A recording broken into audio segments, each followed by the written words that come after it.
Hello दोस्तों, नमस्कार। प्रथम सिविल सर्विसेज के यूट्यूब चैनल पर आपका स्वागत है।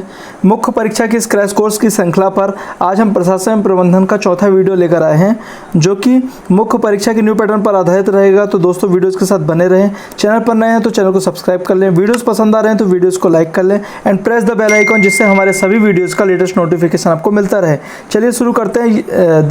दोस्तों, ये हमारे 16वें नंबर का वीडियो है, जो कि आप इससे पहले के सभी वीडियोस को प्लेलिस्ट पर जाकर देख सकते हैं। तो वहाँ पे जाके भी आप पिछले सभी वीडियोस को एक बार ज़रूर देखिए। एग्ज़ाम की दृष्टि से सारे वीडियोस बहुत महत्वपूर्ण हैं।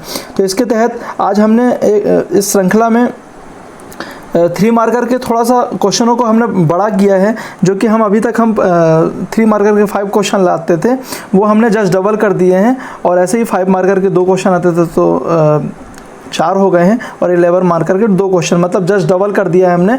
ये छात्रों की विशेष डिमांड पर हमने ये किया है। तो दोस्तों, इस तरीके से हम फॉर्मेट लाएं या ना लाएं, उससे लेकर भी आप कमेंट बॉक्स पे भी अपने आंसर दे सकते हैं। चलिए शुरू करते हैं। 3 मार्कर का पहला क्वेश्चन है कि लोक प्रशासन के प्रमुख सिद्धांतों के नाम बताइए। ठीक है, पहला क्वेश्चन है लोक प्रशासन के प्रमुख सिद्धांतों के नाम पूछा गया है। तो इसके तहत पहला सिद्धांत है शास्त्रीय सिद्धांत, दूसरा है वैज्ञानिक सिद्धांत प्रबंध सिद्धांत, तीसरा है नौकरशाही सिद्धांत। आप वैसे तो आप 5 से 6 पॉइंट भी दे सकते थे, लेकिन यहाँ पे हमने 3 मार्कर में पूछा गया है तो 3 सिद्धांतों को ही बताया है, तो वो भी आप लोग याद रखिए। ठीक है, और भी जो 2-3 पॉइंट और हैं वो भी आप चाहे तो उनको देख सकते हैं। दूसरा क्वेश्चन है, इसमें 3 प्रकार से क्वेश्चन को पूछा जा सकता है कि फ्यूल की प्रबंधकीय क्रियाएं बताइए, अथवा फ्यूल के प्रशासन अथवा प्रबंध को के तत्व बताइए, और तीसरा है फ्यूल का पोको जो है क्या है।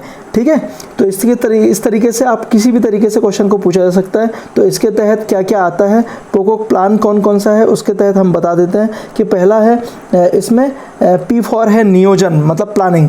ठीक है, प्लान बनाते हैं हम, जैसे वो P हो गया। फिर उसके बाद में दूसरा पॉइंट है संगठन, मतलब ऑर्गेनाइजेशन। तीसरा है आदेश, मतलब कमांड।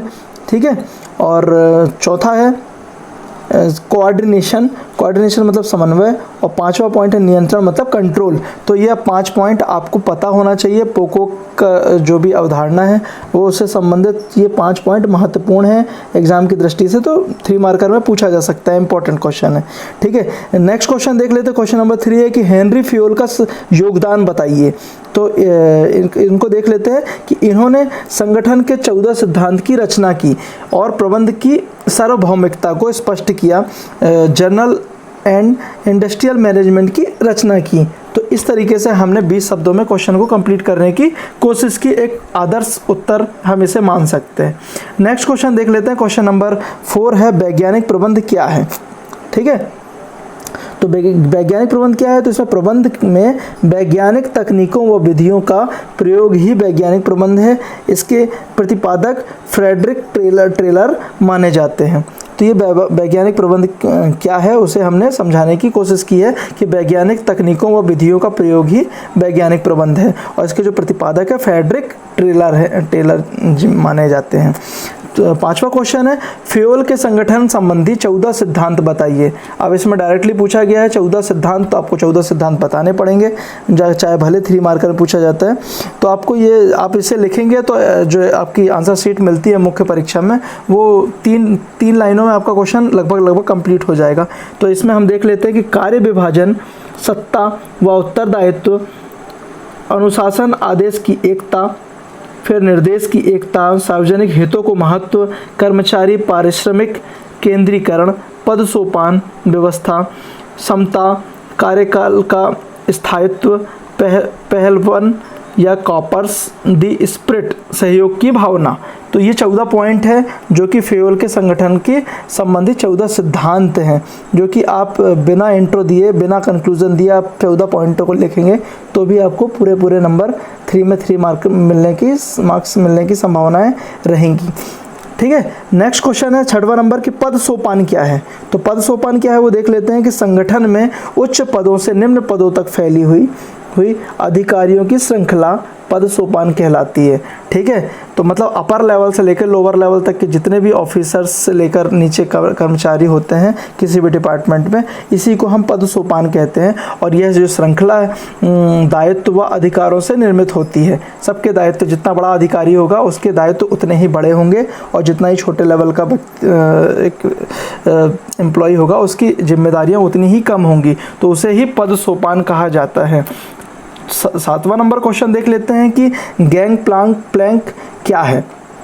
गैंग प्लैंक क्या है, तो इसमें फेयोल द्वारा प्रतिपादित संकल्पना है ये, ठीक है। फेयोल द्वारा प्रतिपादित एक संकल्पना है जिसमें विशिष्ट स्थिति में उच्च अधिकारियों की अनुमति से पद सोपान सिद्धांत को त्याग कर दूसरे विभाग के समकक्ष कर्मचारी से संचार करना, ठीक है। तो इसे गैंग प्लैंक कहा जाता है। फिर उसके बाद में हम नेक्स्ट क्वेश्चन देख लेते हैं। क्वेश्चन नंबर 8 है कि नौकरशाही के उदय के कारण बताइए। अब नौकरशाही के उदय के क्या कारण थे, तो वो देख लेते हैं कि मौद्रिक अर्थव्यवस्था, कार्यकुशलता की मांग, संगठन का विस्तृत आकार, नियमबद्ध प्रशासन नौकरशाही के उदय के महत्वपूर्ण कारणों में से एक हैं, ठीक है। तो इतने पॉइंट आपको इस क्वेश्चन पे देने पड़ेंगे, ठीक है। नेक्स्ट क्वेश्चन है हमारा क्वेश्चन नंबर 9 कि कार्यात्मक फोरमैनशिप से क्या तात्पर्य है। तो कार्यात्मक फोरमैनशिप वैज्ञानिक प्रबंध की एक तकनीक है, ठीक है, जिसमें इस श्रमिक के 8 विशेषज्ञ अधिकारी होते हैं जो श्रमिक को विशेषज्ञ प्रकृति के आदेश व सुझाव देते हैं, ठीक है। तो इसे इस तरीके से हमारा ये क्वेश्चन कंप्लीट हो जाता है। नेक्स्ट क्वेश्चन हमारा 10वां नंबर क्वेश्चन है कि गुलिक का 4Ps क्या है, ठीक है। गुलिक ने 4P के तहत अपने बातों को कंप्लीट किया है। तो गुलिक विभागीय संगठनों के निर्माण के आधार पर उनके 4 आधार हैं, ठीक है।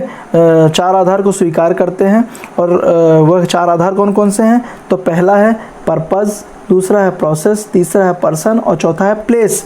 यही गुलिक के 4Ps सिद्धांत हैं, सूत्र हैं। तो इस तरीके से आप इस क्वेश्चन को भी याद कर सकते हैं। छोटे छोटे एक पॉइंट पूछे जाते हैं 3 मार्कर में, तो आपको जितना पूछा जाता है टू द पॉइंट आपको क्वेश्चन को कंप्लीट करना होता है। इसके बाद हमारा सेकंड फॉर्मेट आ जाता है, 5 मार्कर के क्वेश्चन आ जाते हैं, जो कि 50 शब्दों में क्वेश्चन को कंप्लीट करना होता है। लगभग आधा पेज के अंदर आपको अपने क्वेश्चन को, अपनी बातों को कंप्लीट करना होता है।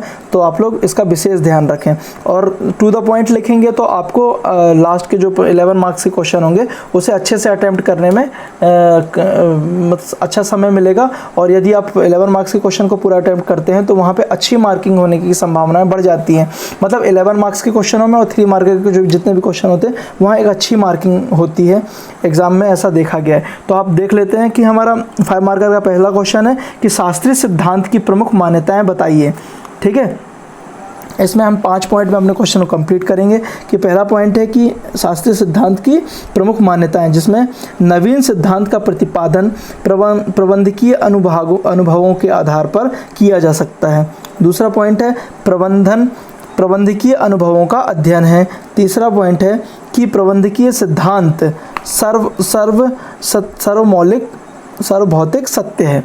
चौथा पॉइंट है कि संगठन एक बंद व्यवस्था है। और 5वां पॉइंट है कि प्रबंधकीय सिद्धांत प्रबंधकों को प्रशिक्षण का आधार देते हैं, ठीक है। तो इस तरीके से आपका शास्त्रीय सिद्धांत की प्रमुख मान्यताएं हो गई।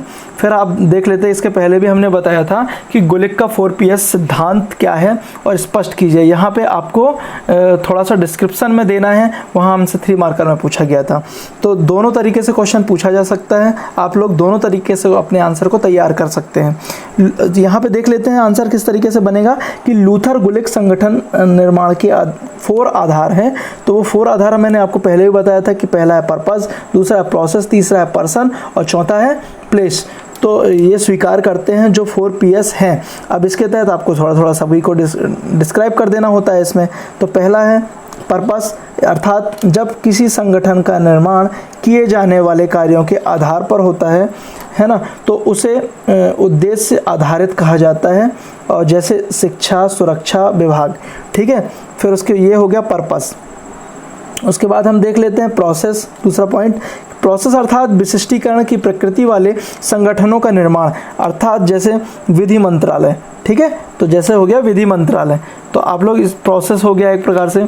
तीसरा पॉइंट है हमारा पर्सन, ठीक है, एक व्यक्ति के रूप में हम देख लेते हैं कि अर्थात संगठन का गठन विशेष व्यक्ति अर्थात या समुदाय विशेष के हितों को ध्यान में रखकर करता है, जैसे अनुसूचित जाति जनजाति विभाग, ठीक है। तो ये एक प्रकार का विभाग या व्यक्ति या समुदाय के विशेष के हितों को ध्यान में रखकर इसका गठन किया जाता है।